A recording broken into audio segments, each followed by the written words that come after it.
नमस्कार ट्रेनीज, मैं अनुराग सक्सेना आप सभी लोगों का हार्दिक स्वागत एवं अभिनंदन करता हूं इंस्ट्रक्टर कम्युनिटी की खास पेशकश फिटर सेकंड ईयर की ट्रेड थ्योरी की क्लासेस में। तो ट्रेनीज, जैसा कि आपको पता है कि हम फिटर थ्योरी सेकंड ईयर का लगभग 95% सिलेबस जो है अपने चैनल में अपलोड कर चुके हैं।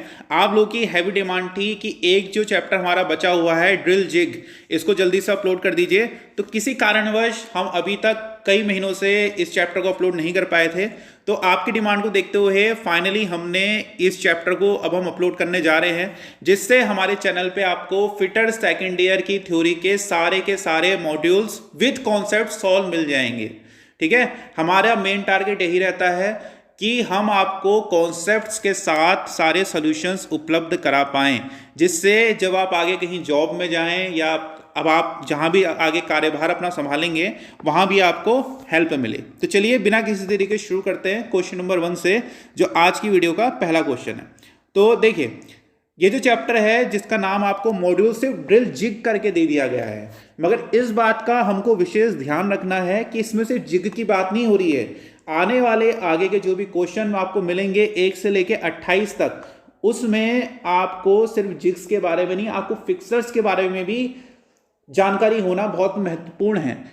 ये चैप्टर इसलिए भी महत्वपूर्ण हो जाता है क्योंकि जब आप कहीं जॉब इंटरव्यू पे जाएंगे तो आपसे कई बार जो वहाँ पे इंटरव्यूअर होते हैं वो आपसे जिग्स और फिक्सचर्स के बारे में पूछ लेते हैं। बहुत ही ज़्यादा कॉमन क्वेश्चंस हैं, या जो बच्चे आगे गवर्नमेंट एग्जाम्स की तैयारी कर रहे हैं उनको भी जिग और फिक्सचर्स के बारे में जानकारी होना बहुत बहुत ही ज़्यादा इंपॉर्टेंट है। ठीक है, तो वही है, हम आपका बेस क्लियर करते हुए चलेंगे। तो देखिए, हमारे पास दो चीजें होती हैं, एक होता है जिग, एक होता है फिक्सचर। ठीक है, अब कई बच्चों को इसका डिफरेंस मालूम नहीं होता, वो आईटीआई कर लेते हैं but they are not aware of the fact that what is a jig and what is a fixture. ठीक है, तो देखिए, बेसिकली अगर मैं बेसिक्स की बात करूं तो जिग और फिक्सचर एक प्रकार के जुगाड़ होते हैं। जैसे अगर आप लोगों ने जब भी अपनी वर्कशॉप में कोई जॉब बनाई होगी तो आपको बार बार उसमें मार्किंग करनी पड़ती है। मार्किंग करने के लिए आपको पहले जॉब E1 बनानी पड़ेगी, फिर मार्किंग मीडिया लगाना पड़ेगा। मार्किंग मीडिया लगाने के बाद जैसे चौक जनरली लगाते हैं, फिर उसके बाद आप उसमें क्या करते हैं, मार्किंग करते हैं, और उसके बाद ही आप उसमें कोई भी ऑपरेशन कर पाते हैं। ठीक है, जैसे मैं एक जॉब का एग्जांपल लूं, जैसे हमारा ये कोई वर्क पीस है, अगर आपको इसमें ड्रिल करना है तो सबसे पहले आपको इसको प्रॉपर शेप में बनाना पड़ेगा। उसके बाद आपको इसमें मार्किंग मीडिया लगाना पड़ेगा, जैसे चौक लगाते हैं। उसके बाद आप मार्किंग करेंगे, उसके बाद आप जाके इसमें ड्रिलिंग कर पाएंगे। ठीक, मगर जिग्स और जो हमारे जिग्स होते हैं हमको ये सुविधा देते हैं कि आप बिना मार्किंग के भी बहुत आसानी से अपनी जॉब को बना पाएं। ठीक है, बेसिकली ये मास प्रोडक्शन का खेल है, ये मास प्रोडक्शन में हमारी हेल्प करते हैं। तो बेसिकली हम जो बेसिक डिफरेंस होता है जिग और फिक्सचर का, ये होता है जो हमारे फिक्सचर्स होते हैं, जैसे ये वाला जो आपको डायग्राम दिख रहा है ये फिक्सचर का डायग्राम है। ठीक है, तो फिक्सचर क्या होते हैं, ये हमारे वर्क पीस को मशीन में पकड़ने के काम आते हैं। बहुत ध्यान से सुनिएगा मैं क्या कह रहा हूं। जो हमारे फिक्सचर्स होते हैं ये हमारी जो मशीन होती है उनमें हमारे जो वर्क पीस है, जो हमारी जॉब है, उसको पकड़ने के काम आएंगे। जैसे इसमें देखिए फिक्सचर हमारा लगा हुआ है, इसके मदद से हमने वर्क पीस को पकड़ा हुआ है, ऊपर से ड्रिल मशीन का ड्रिल बिट आपको दिखाई दे रहा है। ठीक, जबकि जो हमारा जिग होता है, ये जिग है, ये क्या करेगा, ये आपके वर्क पीस को पकड़ेगा भी। ठीक है, इनने वर्क पीस को पकड़ा भी है, मगर ये टूल को गाइड भी कर रहा है। ठीक है, यहां जो आपका फिक्सचर है, यहां पे आपका क्या है, सिर्फ वर्कपीस को पकड़ा गया है। टूल को ये नहीं पता कि मेरे को ड्रिल यहां पे करना है, यहां पे करना है कि यहां पे। आप कहीं पे भी इससे ड्रिल कर सकते हैं, ये सिर्फ पकड़ने का काम आ रहा है। जबकि आपका जिग बता रहा है कि आपको सिर्फ ड्रिल जो है इसी पोजिशन में करना है। तो ये हो गया जिग और ये हो गया फिक्सचर। और सामान्य भाषा में बात करूं तो जितनी भी आपकी वाइसें लगी हुई हैं वर्कशॉप में, उसको आप एक प्रकार का फिक्सचर मान सकते हैं। ठीक है, तो ये हो गया। एक उदाहरण और आपको दिखाएंगे, ये देखिए, ये एक उदाहरण है कि जिग और फिक्सचर क्या होता है। जिग क्या होता है, थोड़ा सा कॉम्प्लिकेटेड होता है। कॉम्प्लिकेटेड इसलिए क्योंकि उसको अलग अलग पोजीशन में टूल को बताना है कि कहां पे ड्रिलिंग होनी है, कहां पे ऑपरेशन होने हैं। और फिक्सचर का काम क्या है, सिर्फ और सिर्फ जॉब को क्लैंप करना। तो आई होप आपको बेसिक डिफरेंस पता चला होगा कि जिग क्या होता है और फिक्सचर क्या होता है और इनका हम यूज क्यों करते हैं। तो पहले क्वेश्चन में कहता है which type of jig do not have base plate, किस प्रकार के जिग में बेस प्लेट नहीं होती है। ठीक है, अब आपको ये क्लियर हो गया है कि जिग क्या है, फिक्सचर क्या है। तो अब मैं आपको बताना चाहूंगा कि हमारा जो जिग होता है ये बनता कैसे है। ठीक है, तो उसके लिए ये हम डायग्राम्स का यूज करेंगे। ये जो भी डायग्राम्स है ये सारे हमने जो आपकी जो निमी की ऑफिशियल बुक है वहां से लिए हैं। देखिए, जो हमारा जिग होता है इन 4 पार्ट से मिलके बनता है।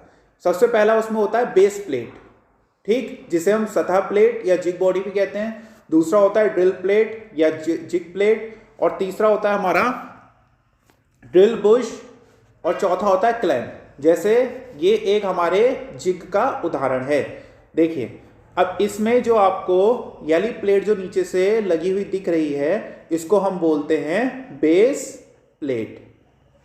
ठीक, जो ऊपर से आपको दिख रही है इसको बोलते हैं ड्रिल प्लेट, या फिर इसको कई बार हम क्या करते हैं जिग प्लेट भी बोल देते हैं। ठीक है, इसको हम क्या बोलते हैं ड्रिल प्लेट या जिग प्लेट भी बोलते हैं। तीसरा हमारा क्या हो गया, इसको हम बोलते हैं क्लैंप, जो हमारी जॉब को क्लैंप करने के काम में आएगा। अब बेसिकली हम क्या करते हैं, इसमें ये जो हमारा जिग है इसके अंदर वर्कपीस को इस तरह से डाल देते हैं, और जो भी हमको ड्रिलिंग वगैरह करनी होती है यहां से कर लेते हैं। ठीक, मगर आपसे क्वेश्चन में ये पूछा है कि हमारा कौन से जिग में ड्रिल, ये जो भाई बेस प्लेट है, नहीं होती है। ठीक, तो इसका सही आंसर है आपका टेम्पलेट जिग। जो हमारा टेम्पलेट जिग होता है इसमें आपको बेस प्लेट नहीं मिलेगी। ठीक है, तो template jig is the right answer. अब टेम्पलेट जिग कैसा दिखता है वो भी आपको दिखा देते हैं। ये देखिए, ये हमारा टेम्पलेट जिग। ठीक, इसमें हमारी क्या होती है, बेस प्लेट नहीं होती है, इसको आप ध्यान रखेंगे। अगले क्वेश्चन में बोलता है what is the name of the jig. आपको फिगर दिखाया गया है और आपको इस जिग का नाम बताना है। फिर से रिपीट करूंगा, हर वीडियो में बोलता हूं कि जो हमारे फिगर वाले क्वेश्चंस होते हैं they are the most important questions. Exam में 40% क्वेश्चन जो निमी है फिगर वाले देता है। ठीक है, तो ऑप्शन आपके सामने leaf jig, solid jig, table jig, angle plate jig. तो सीधे सीधे आपको दिख रहा है एंगल प्लेट, यहाँ पे आपको दिख रही है। ठीक है, ये एंगल प्लेट आपको दिख रही है यहाँ पे, तो ये हमारा क्या हो जाएगा, एंगल प्लेट जिग हो जाएगा। ये एंगल प्लेट में ही थोड़ा सा मॉडिफिकेशन करके यहाँ पे जिग को इसको बना लिया गया है। अगले क्वेश्चन में कहता है what is the name of the jig. Figure है आपके सामने, आपको जिग का नाम बताना है। तो ऑप्शन आपका हमने box jig, post jig, turn over jig या फिर सैंडविच जिग। देखिए, ये जो है हमारा जिग है, ये हमारा टर्न ओवर जिग की फोटो है। ठीक है, टर्न ओवर जिग बोलते हैं इसको, उसकी इमेज है। एक बात और ध्यान रखिएगा, टर्न ओवर जिग को हम टेबल जिग भी कहते हैं।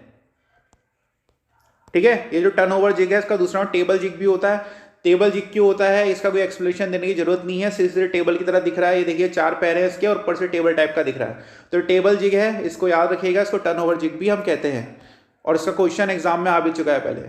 अगले क्वेश्चन में पूछा है what is the name of the clamp. आपको इस तरह से क्लैंप दिखाया हुआ है। मैंने आपको बताया था जो जिग्स होते हैं उसमें क्लैंप का यूज क्या होता है कि जो हमारा वर्क पीस है उसको बांधने के लिए हम क्लैंप का यूज करते हैं। सिर्फ जिग्स में नहीं, कहीं पर भी अगर आपको क्लैंप शब्द का यूज दिखता है तो आप सीधे सीधे समझ सकते हैं ये क्लैंप हम किस लिए यूज करते हैं, कोई भी पीस को बांधने के लिए। तो ये जो आपको सामने इमेज है ये किसकी है, ये है हमारी कैम क्लैंप की। तो 4 का B is the right answer, cam clamp. अगले क्वेश्चन में बोलता है what is the name of the fixture. देखिए फिक्सचर का नाम आ गया। ठीक, तो ये जो हमारी इमेज है ये है किसकी, मॉडिफाइड एंगल प्लेट फिक्सचर की। सीधे सीधे आपको एंगल प्लेट दिख रही है, एंगल प्लेट में थोड़ा सा मॉडिफिकेशन करके इसको फिक्सचर की तरह यूज में लिया जा रहा है, इसलिए इसको बोल देंगे मॉडिफाइड एंगल प्लेट फिक्सचर। ठीक है, कई बच्चे इसको एंगल प्लेट फिक्सचर से कंफ्यूज करते हैं, मगर ध्यान रखिएगा ये एंगल प्लेट फिक्सचर नहीं है, क्योंकि इसमें जो हमारी एंगल प्लेट है उसको थोड़ा सा मॉडिफाई किया गया है, इसलिए इसका नाम हो जाएगा मॉडिफाइड एंगल प्लेट फिक्सचर। अगले क्वेश्चन में बोलता है which type of bush is used in jig to perform more than one operation in same location. एक ही स्थान पर एक से अधिक ऑपरेशन करने के लिए जिग में किस प्रकार का बुश का उपयोग किया जाता है। देखिए सबसे पहले आपको ये क्लियर होना चाहिए कि बुश क्या होते हैं। ठीक है, ये एक बुश की इमेज है।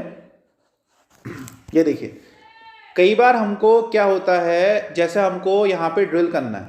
ठीक है, अब वर्क पीस तो हमारा नीचे है, मगर जो ड्रिल है अब हमारा क्या है, जिग को छूते हुए आएगा।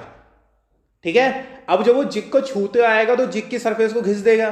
अब जैसे आपकी जो साइकिल होती है उसमें बेयरिंग लगी होती है, इनको बॉल बेयरिंग देखा होगा आपने, देखा होगा छोटी छोटी गोलियां होती हैं, ठीक, उनको बियरिंग कहते हैं। तो वो बॉल बियरिंग है। उसी तरह हमारी बुश बियरिंग होती है, उसमें क्या होता है, इस तरह के बुश लगे होते हैं, ठीक है, जनरली ब्रास के बने होते हैं, ठीक, आप लोगों ने देखे भी होंगे मशीन्स वगैरह में कहीं पे।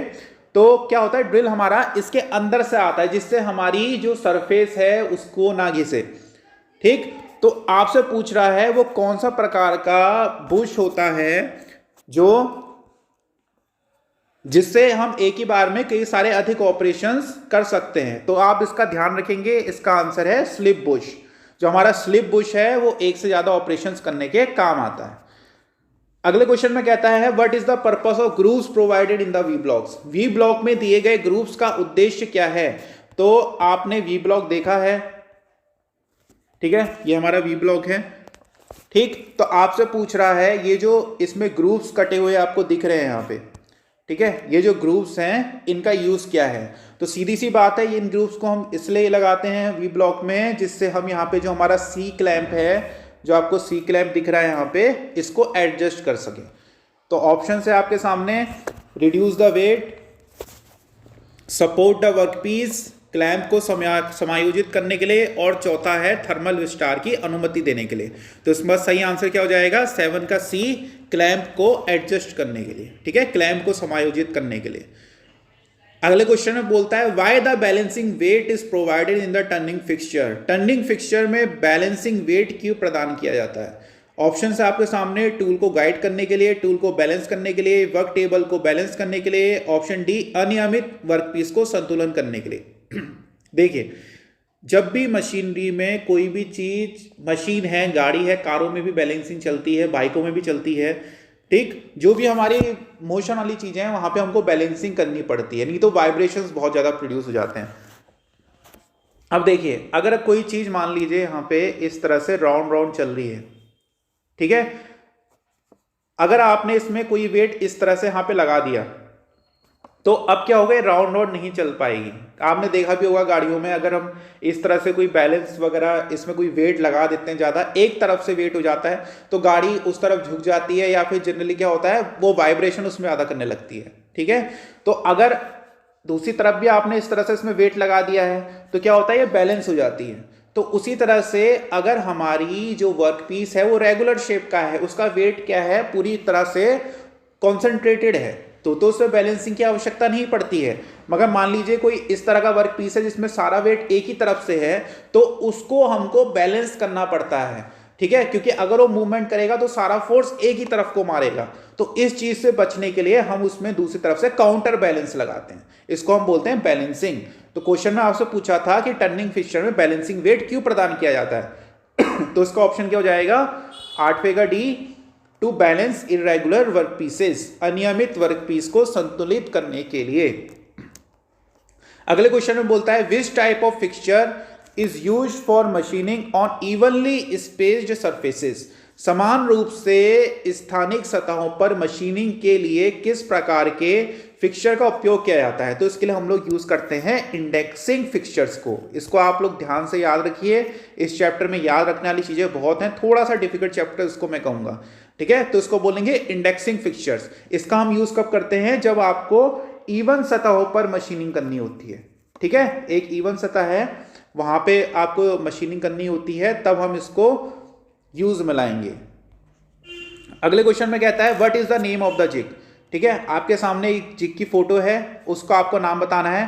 तो आपको मैं बता दूं, इसको हम बोलते हैं चैनल जिग, ठीक है, ऑप्शन दिया होगा 10वें का सी, चैनल जिग, ठीक। अब इसको आप कैसे याद रखेंगे एक चीज मैं आपको बताऊंगा इंजीनियरिंग में, ठीक है। देखिए, जैसा आप लोगों ने अपने घर में चैनल गेट देखे होंगे, चैनल गेट हम लोग बोलते हैं, तो ये जो चैनल होता है ना, ये मेटल का नाम है। जैसे आप लोग जो वर्कशॉप में जो प्रैक्टिकल बनाते होंगे तो किसमें बनाते हैं, एमएस फ्लैट में, ठीक है। तो ये जो फ्लैट है उस पीस का नाम है, उस शेप का नाम है। जब आप लेथ मशीन में काम करते होंगे तो आप किसमें करते हैं, एमएस रॉड में काम करते हैं। उसी तरह से आई सेक्शन चलते हैं हमारे मेटल के, इस तरह से जैसा आप रेलवे में देखते हैं उनको आई सेक्शन कहते हैं, ठीक। उसी तरह से हमारे चैनल होते हैं, ठीक। जैसा आपने घर में अपने चैनल देखा होगा, चैनल इसी शेप का तो होता है, अगर आप चैनल का एक पीस देखेंगे तो चैनल इसी तरह का तो होता है, तो जो चैनल है उस शेप का नाम है। ठीक है, अपने घर में आप सही से देखिएगा चैनल, या जहां भी चैनल उपलब्ध हो तो आप देखिएगा जो चैनल का अगर आप एक रॉड उठा के देखेंगे तो इस सेक्शन की आपको दिखेगी, जो सेक्शन इसमें आपको दिख रहा है। ठीक है, बेसिकली यू सेक्शन की उसको कह सकते हैं हम, इस तरह का होता है चैनल। ठीक है, आप लोगों ने देखा होगा इस तरह से, यहाँ पे खोखला होता है, तो यही चीज तो आपको इसमें दिख रही है, तो इसलिए इसको हम चैनल जिग बोल दे रहे हैं। ठीक है, तो आई होप आपको याद रहेगा चैनल जिग। अगले क्वेश्चन में बोलता है which is the important factor to determine the construction of fixture. Fixture के निर्माण का निर्धारण करने के लिए कौन सा महत्वपूर्ण कारक है। देखिए, फिक्सचर जिससे हम अपनी जॉब, फिक्सचर का फिर रिपीट कर रहा हूं, फिक्सचर का हमारा मेन उद्देश्य यही है कि हम जो अपनी जॉब है उसको सही से मशीन की टेबल पे क्लैंप कर पाए। क्लैंप हमको इसलिए करना है क्योंकि हम मैकेनिकल वाले हैं, जब भी हम मशीनिंग करेंगे, ड्रिलिंग करेंगे, भले ही शेपर मशीन में है, प्लेनर मशीन में है, भले ही नॉर्मल सी ड्रिलिंग मशीन में है, या पावर सॉ में भी हो, अगर आपका टूल सही से क्लैंप नहीं है तो, क्योंकि जो मशीन है उसमें फोर्स इतना ज़्यादा लगता है। ठीक है, तो इसलिए अब देखिए, अब आपसे पूछ रहा है कि अगर आपको कोई फिक्सचर बनाना है कोई मशीन के लिए तो सबसे महत्वपूर्ण आपके लिए क्या होगा।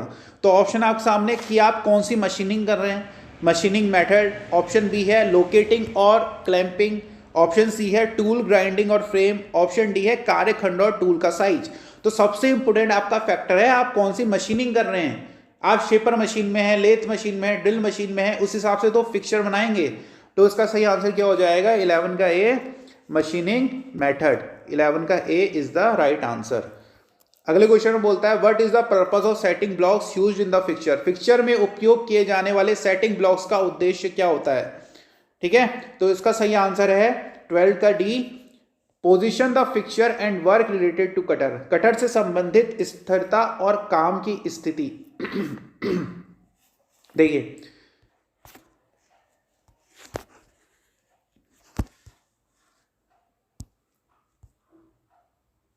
ठीक है, इनको देखिए सेटिंग ब्लॉक्स कहते हैं। सेटिंग ब्लॉक्स का काम क्या होता है, जो हमारा कटर है उसको अच्छे से हमको जब फिक्स करना होता है। ठीक है, देखिए इसमें लिखा है कटर और ब्लॉक के सेटिंग सतह के बीच में फिलर का प्रयोग किया जाता है जिससे कि कटर की फिक्सचर के साथ उपयुक्त स्थिति बनी रहे। ठीक, तो इसको हम क्या बोलते हैं, फिक्सिंग ब्लॉक्स। तो इसका सही आंसर क्या हो जाएगा, 12 का D is the right answer. अगले क्वेश्चन में बोलता है which type of jig is use for awkwardly shaped work pieces to drill at different angles. विभिन्न कोणों में अजीब आकार के काम को ड्रिल करने के लिए किस प्रकार के जिग का उपयोग किया जाता है। तो इसके लिए हम लोग यूज करते हैं ट्रू यूनियन जिग। इसके लिए हम यूज करते हैं ट्रू यूनियन जिग का। ठीक है, अगले क्वेश्चन में कहता है विच divides, holds, supports, locates and also guides the cutting tool for operation. कौन सा उपकरण ऑपरेशन के लिए कटिंग टूल को पकड़ता है, सपोर्ट करता है, लोकेट करता है और साथ ही गाइड भी करता है। तो ये किसकी डेफिनेशन है, जिग की। जो हमारा जिग होता है वो टूल को आपको वर्कपीस को पकड़ेगा भी। ठीक है, और क्या उसके साथ साथ क्या करेगा, जो हमारा उसमें टूल आएगा उसको लोकेट भी करता है और गाइड भी करता है। तो jig is the right answer. अगले क्वेश्चन में बोलता है what is the name of the clamp used in the jig. देखिए फिर से आपके सामने एक इमेज है और आपको बताना है कि ये जिग का ये कौन सा क्लैंप है। तो इसका आप ध्यान रखेंगे, इसको बोलते हैं टॉगल क्लैंप। ठीक है, यहां से आप देख रहे हैं, कई बार आपने इसको घर में भी यूज करा होगा, कई दरवाजों के हैंडल्स वगैरह भी इस तरह के होते हैं। ठीक, तो इसको बोलते हैं टॉगल मैकेनिज्म। तो ये है टॉगल क्लैंप। तो 15 का C is the right answer, toggle clamp. ठीक है, इसके आगे के क्वेश्चन 16 से लेकर 28 के हम इस वीडियो के पार्ट 2 में सॉल्व करेंगे। आज की वीडियो का अगर आपको हमको कोई भी फीडबैक देना है और भी आप चाहते हैं, हम जो भी चैप्टर आप चाहेंगे हम उसको और डिटेल में एक्सप्लेनेशन आप चाहते हैं, तो आप जरूर अपने कमेंट्स हमको, अपनी बातें अपनी कमेंट्स करके हमको बताएं। आज की हमारी वीडियो देखने के लिए बहुत बहुत धन्यवाद।